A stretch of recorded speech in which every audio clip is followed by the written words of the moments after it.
मौजूद व्यूअर्स अस्सलाम वालेकुम। नेठ सिंध जो IG बदिलियो ख़ुदा ख़ुदा करे। 2 महीना पहिरियां सूबाई काबीना में इहा जेको आहे सो फ़ैसिलो कयो हुयो त अॻूणो IG कलीम इमाम खे तब्दील करे ॿियो IG ॾिनो वञे ऐं उन जे लाइ सिंध हुकूमत 2 महीना मुसलसल जदोजहद कई ऐं उन जदोजहद जे नतीजे में नेठ मुश्ताक महर साहब शिकारपुर ॼाओ IG सिंध मुक़ररु थियो आहे।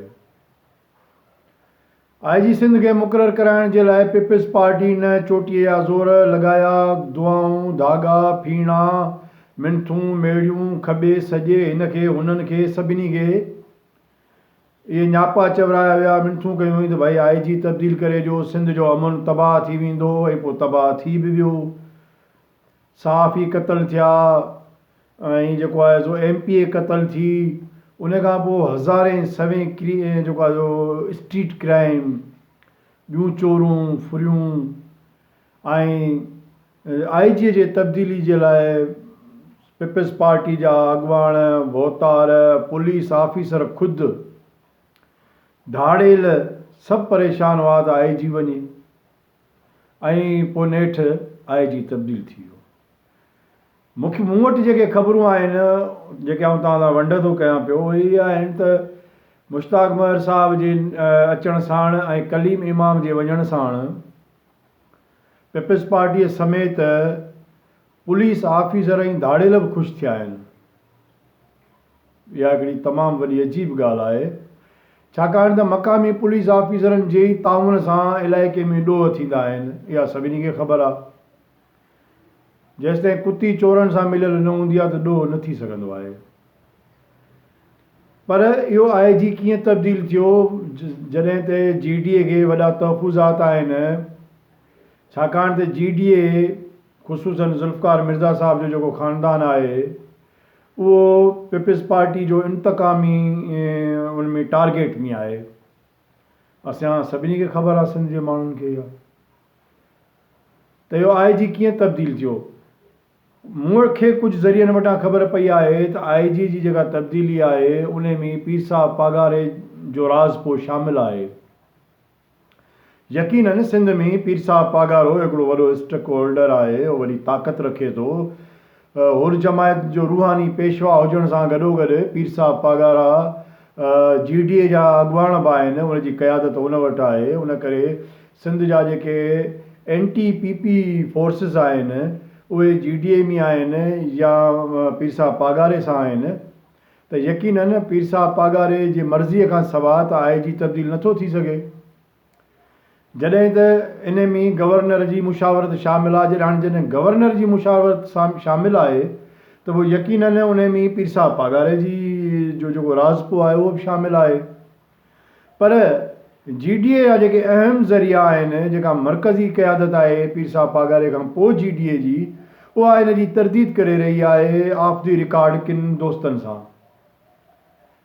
कुझु मरकज़ में वेठल GDA जा अॻवान जेके असेंबली में आहिनि उहे चवनि था असांखे ख़बर न आहे, ऐं ईअं ई हेठी लेवल ते बि GDA जा अॻवान चवनि था असांखे ख़बर न आहे। पर ईअं थी नथो सघे त पीर साहब पागारा साहब जे राज़पे खां अलावा IG तब्दील थिए। जेतोणीकि IG जे तब्दील थियण साण सिंध में जेके पुलिस ऑफिसर जेके कलीम इमाम जे उन में जेको आहे सो हुया टारगेट में, त इन्हनि जे ख़िलाफ़ु इंक्वायरियूं थियनि, उहे ॾाढा ख़ुशि आहिनि। ऐं तव्हां ॾिठो त शिकारपुर ज़िले जे अंदरि, शिकारपुर ज़िलो जेको माना हिकिड़ी जंहिंजे लाइ वज़ीर आज़म परेशान थी वियो त हीउ जेको आहे सो रेड ज़ोन आहे सिंध जो, हिकिड़ी स्टेट आहे धाड़ेलनि जी, ऐं उन में इल्ज़ाम आहिनि इम्तियाज़ शेख साहब ते या सिराज दुरानीअ ते या जेके ॿियूं सियासी जेको आहे इन से धुरियूं आहिनि उन्हनि ते इल्ज़ाम आहिनि। मियां मोहम्मद सूमरे साहब जो जेको तक बि शिकारपुर जे अंदरि आहे, इब्राहिम जतोई साहब जो तक बि शिकारपुर जे अंदरि आहे। त इहे जेके आहिनि से पीपल्स पार्टी जा मुखालिफ़ धड़ा आहिनि या पार्टियूं आहिनि, त यकीनन इहा ॻाल्हि इन्हनि जे लाइ ॾुखी हूंदी त हिकिड़ो अहिड़ो IG जेको पीपल्स पार्टीअ जे लाइ परेशान कुन हालतूं जीअं पैदा कयूं उन जी ईअं बदिली थी वञे ऐं हिननि खां पुछा बि न थिए, ईअं थी नथो सघे। यकीननि पीर साहिब पागारे जी हिन में राज़ पोइ ज़रूरु हूंदो, पर सिंध में हिन वक़्तु बि स्ट्रीट क्राइम अरूज ते आहे। मोटर बाइकुनि जूं चाबी चोर, बाइकुनि जूं फुरूं ऐं जेको आहे सो हथ खस उहा जाम आहे। हाणे IG त बदिलजी वियो, उमेदु आहे त पीपल्स पार्टी जी क़यादत शहनाज़ अंसारी साहिबा, जंहिंजो केस बि ॾाढो अजीब आहे, उन में वॾियूं हिकिड़ियूं अहम शयूं आहिनि, उन ते पाण कंहिं महिल ॻाल्हाईंदासीं। पर हिकिड़ो क़त्लु त आहे, उहे क़त्लु जवाबदार थियण जे बजाए हेवंदा माण्हू ॿधा विया आहिनि उते। अञा ताईं अज़ीज़ मेमन साहब, शहीद अज़ीज़ मेमन जा क़ातिल गिरफ़्तार न आहिनि थिया, मथां वरी ॿियनि साहिबनि खे धमकियूं मिली रहियूं आहिनि। त मतिलबु पुलिस जी काफ़ी हद ताईं नाअहली बि आहे सिंध जे अंदरि। एडी ख्वाजा साहब जे दौर में पुलिस एॾी नाअहल न हुई, जेतोणीकि पुलिस पीपल्स पार्टीअ जे भोतारनि वटि नथी थियल आहे, छाकाणि त इहे सभु क्राइम में मुलवस आहिनि, हिक ॿिए खे सपोर्ट कनि था, हिक ॿिए ते पर्दा रखनि था। पर हाणे जेका JDA जेका चई रही आहे त असांजो IG जे बदिली में जेके लातेलिक आहिनि, ॾिसूं त उन्हनि जो रद्द अमल कहिड़ो थो अचे। ऐं इहो बि ॾिसणो पवंदो त छा IG सिंध ॾोहनि ते कंट्रोल करे थो या न।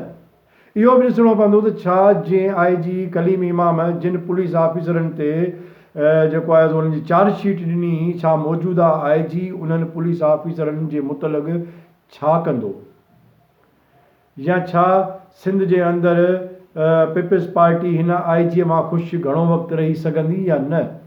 मूंखे नथो लॻे त हीअ IG बि हिन IG मां पीपल्स पार्टी ख़ुशि रहे, छाकाणि त पीर साहिब पागारे जी जेका पार्टी आहे उहा उन में माना शेयर वठंदी, अख़्तियारनि जो शेयर वठंदी, ज़िलनि में जेका मुदाख़लत आहे पीपल्स पार्टी जी उन्हनि जे ज़िलनि में, उनखे रोकथाम जे लाइ उहो कोशिशि कंदी त इहो IG उन्हनि सां तामुन करे।